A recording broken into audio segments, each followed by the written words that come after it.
আও একটা কথা না কইতে পারি না। আমরা যারা নতুন কন্টেন্ট ক্রিয়েটার, একটা ফিনের আশায়, কিছু ফুলের ভালোবাসার আশায়, কিছু ফুলের আশায় মানুষের লাইভে যাইয়া ঘন্টার পর ঘন্টা সময় দেন, এটারে কন্টেন্ট ক্রিয়েটর বলে না। মানুষের লাইভে যে রিসেন্ট কিতেন, আপনি নিজে না কিছু করবেন। আমরা নিজে কিছু ভিডিও বানাইলাম নিজের মতো করে কিছু রিলস বানান, নিজে লাইভে আসেন।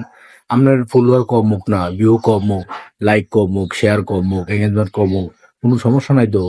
এই যে মানুষের লাইভে যে ফুরে থেকে শেয়ার দেন, কমেন্টস করেন, বিভিন্ন গ্রুপও শেয়ার দেন, হেতারা না ভিউ বাড়ে, এঙ্গেজমেন্ট বাড়ে, টেয়া পায়। আপনি কি তো হয়, আপনি মানুষের লাইভে ঘুরে রয়েছেন কিতেন হর মিয়া। আপনি যে কন্টেন্ট ক্রিয়েটর, আপনি নিজে কিছু করেন, মানুষের লাইভে ঘুরে থাকলে আপনি কন্টেন্ট ক্রিয়েটর হইতে পারতেন না। আপনি নিজে কিছু বানান, নিজে সুন্দর করে কোনো কিছু ক্রিয়েট করেন, তৈলে আপনি কন্টেন্ট ক্রিয়েটর হইতে পারবেন। এই যে মানুষের লাইভে ঘুরে থাকেন, শুধু একটা পিনের আশা, কিছু ফলোয়ার আশা, কিছু ফুলের ভালোবাসার আশা, কয়দিন পাইছেন? হ্যাঁ, এটি দরকার নাই। বড়রা যারা বড় হইছে তারা আরো বড় হইতে থাকুক। আপনি ছোট কন্টেন্ট ক্রিয়েটর, আপনি ছোট থেকে বড় হইবেন। মানুষের লাইভে যাইয়া সময় নষ্ট না করে এই সময়টা নিজের প্রতি দেন, নিজে কিছু করেন, তো দেখবেন আপনি বড় হয়ে গেছেন। মানুষের লাইভে যাবেন না, লাইভে যে ঘুরে থাকি ধর্মীয়